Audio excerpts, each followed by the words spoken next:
हमारे कई भाई बंधु इस सावन के शुभ घड़ी में हम सभी को याद किए, सभी को दिल से प्रणाम।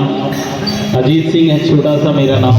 ये धूम परिवार के साथ हम आज धूम मचाने के लिए अपनी पूरी टीम के साथ आए हैं। बस रोड को छोड़ के आप लोग खड़े रहिए। आइए, माता जी लोग उधर रम गई हैं बिल्कुल, हम लोग भी थोड़ा सा इधर भक्ति भजन शुरू करेंगे आप सभी के बीच।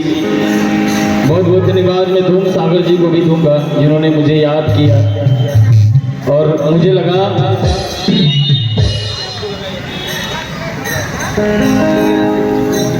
जी ये गाजीपुर जो है वीरों की धरती, घोड़ा बाजार की धरती, यहाँ एक से एक ऐसे ऐसे कलाकार, ऐसे ऐसे लोग, ऐसे ऐसे महारथी है जिन्होंने हम सभी को याद किया है।